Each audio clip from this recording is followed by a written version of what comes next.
satu hal yang saya suka adalah selama ini kan bagi orang yang non-Islam seolah-olah masuk ke pesantren itu seolah-olah bahwa di dalam pasti keras gitu loh.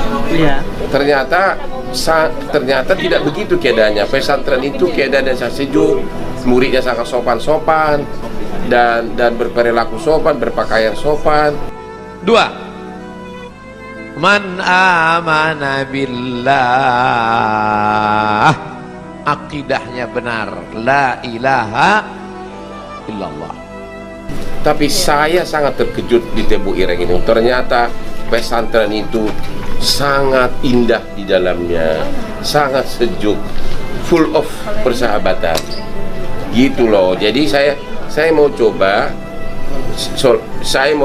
hidup secara agamis. Kenapa didulukan bangun masjid baru beriman kepada Allah? Karena ternyata ada orang yang bangun masjid tapi tidak beriman kepada Allah.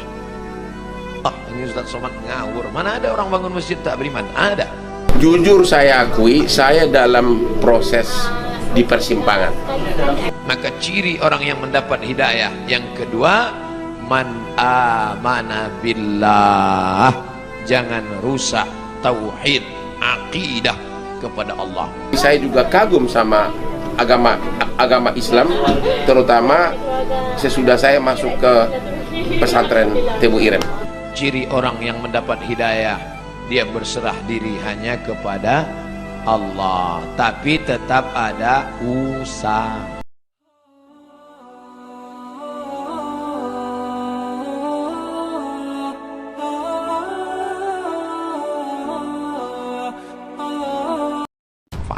Tadi saya janji menurut ayat ini ada 6 sifat orang yang dapat hidayah.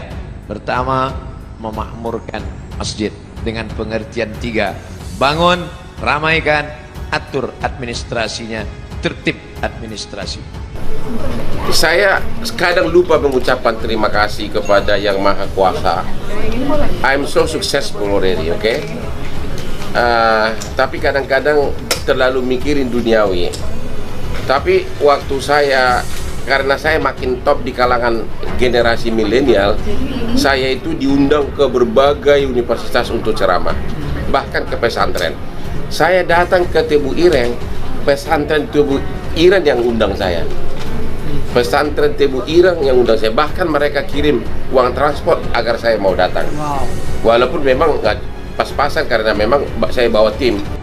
2. Man amana billah, akidahnya benar, la ilaha illallah. Tapi saya sangat terkejut di Tebu Ireng ini. Ternyata pesantren itu sangat indah di dalamnya, sangat sejuk, full of persahabatan. Gitu loh. Jadi saya mau coba hidup secara agamis. Walaupun saya juga nggak munafik, kadang-kadang kalau cewek cantik seperti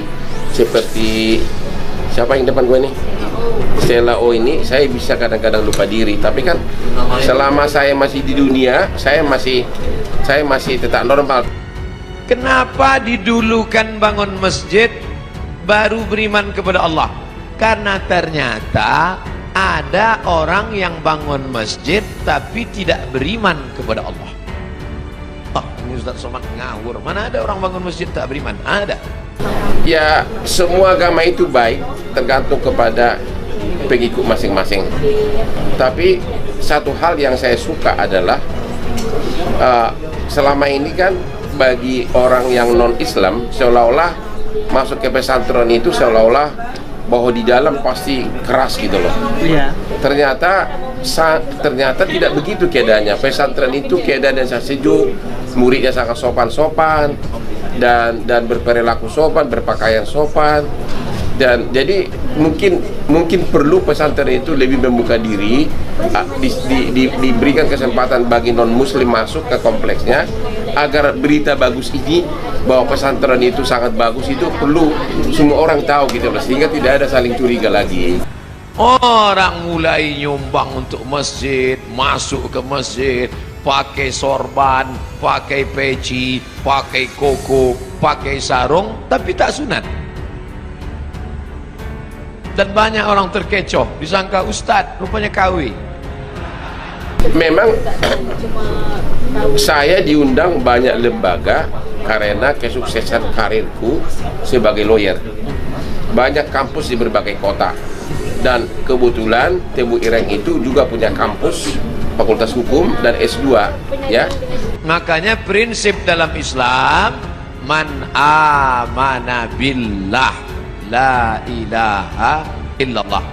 Saya yakin semua yang datang subuh ini tidak ada tujuan lain, langkah kaki dari rumah, bismillahi tawakkaltu 'alallah la haula wala quwata illa billah.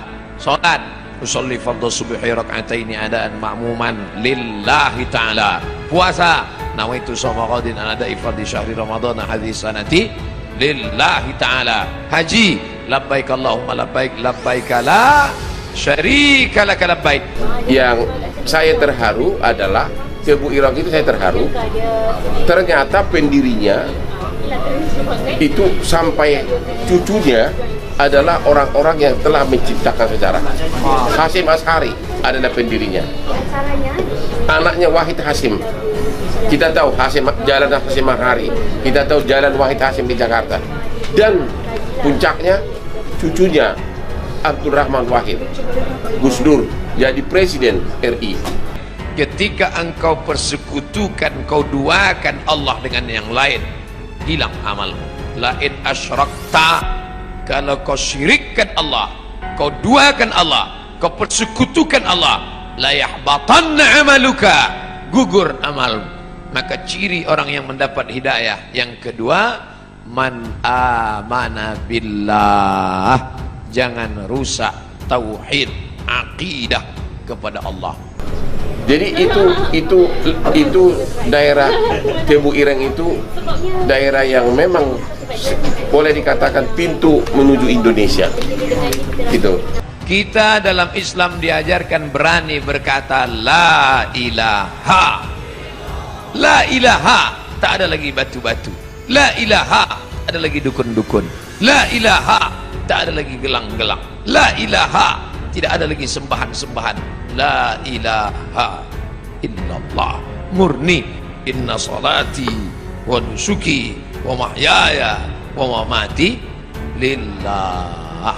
Jangan rusak lagi. Jujur saya akui, saya dalam proses di persimpangan. Di satu pihak saya lagi hits, lagi top benar. iNews TV sampai 2 kali saya host. Sekarang Metro TV Prime Time juga, Hot Room, pakai nama saya semua itu Hot Room. Ini Hotman Paris Show. Aliran saluran TV lain juga begitu. Terus diundang ceramah kemana-mana. Wanita yang pengagumku bisa ratusan tiap hari DM aku, just to say hello, ngajak kenalan. Tentulah saya di antara godaan dan agama itu menjadi terjadi seolah-olah ada berbenturan gitu loh. Gua harus memilih yang mana. La ilaha illallah Muhammadur Rasulullah. Maka jangan lagi kadzdzabal munajjimun walau sadaqu, bohong, dusta orang yang percaya kepada ramalan zodiak bintang-bintang, kalaupun betul kebetulan. Bila Anda telinganya agak ke depan, tak cocok kerja di sungai. Bila tai lalatnya di bawah dagu, cocoknya di darat. Ini bohong semua. Islam tidak pernah berkata demikian. Fa idza azamta, kalau kau sudah tekad, fatawakkal 'ala Allah, bertawakkallah kepada Allah. Jangan rusak akidah tauhidmu. Percaya kepada burung-burung. Saya lagi usaha. Banyak orang sampai mengatakan, Hotman kenapa nggak mualaf aja, katanya kan. Ya tentu kan saya punya prinsip juga dalam hidup. Karena seperti kata Gus Dur, ya, yang penting adalah perbuatan baik. La tiarata, tak boleh. Dulu orang kafir musyrik, kalau dia mau bisnis, dilemparnya burung di atas pohon kayu. Lempar. Kalau burung itu terbang ke arah negeri Syam, berarti sial. Syukmu Syam, sial. Kalau pergi ke arah Yaman, yamin, beruntung, lempar. Ke arah Yaman, ayo lanjutkan. Kalau ke arah Syam, berarti sial. Kalau mau bisnis, diambil anak panah 3 biji. Anak panah disimpan dalam Ka'bah, digoncang. Pergi atau tak pergi? Ambil anak panah. Pergi, pergi. Tidak pergi, jangan pergi. Kosong, Anda belum beruntung, goncang sekali lagi. Ini dibatalkan dalam Islam. Soal agama itu agama nama. Kalau kau berbuat baik, Gus Dur mengatakan orang tidak akan menanyakan agamamu apa. Maka dalam Islam diharamkan innamal khamru wal maisiru wal ansabu wal azlamu khamar. Namal khamru wal maisir, judi, wal ansabu, menyembelih binatang untuk berhala, wal azlam, mengundi nasib, rijsun, najis, min amalis syaitan, perbuatan setan, fajtanibuh, jauhi.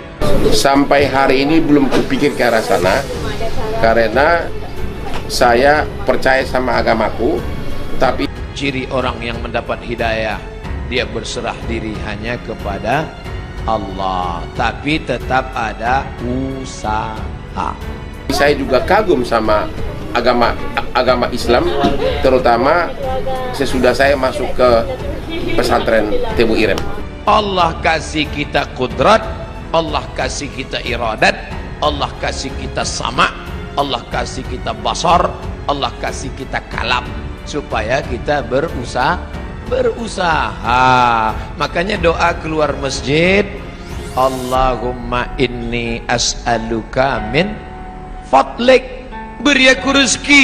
Kenapa keluar masjid minta rezeki? Karena keluar masjid idza qudiyatis shalah, kalau salat sudah dilaksanakan, fantashiru fil ard, bertebaran di atas muka bumi, cari rezeki, wabtaghu min fadlillah, cari karunia Allah. Tidak lebih tepat adalah meningkat kekaguman saya kepada agama Islam, itu lebih tepat. Meningkat kekaguman saya kepada agama Islam. Ciri orang yang dapat hidayah, yang pertama memakmurkan masjid, yang kedua beriman kepada Allah, yang ketiga wa aqamas shalah, sholat, bukan somat, sholat. Mudah-mudahan anak-anak gadis yang rajin sholat subuh ini mendapatkan suami yang rajin pula sholat subuh.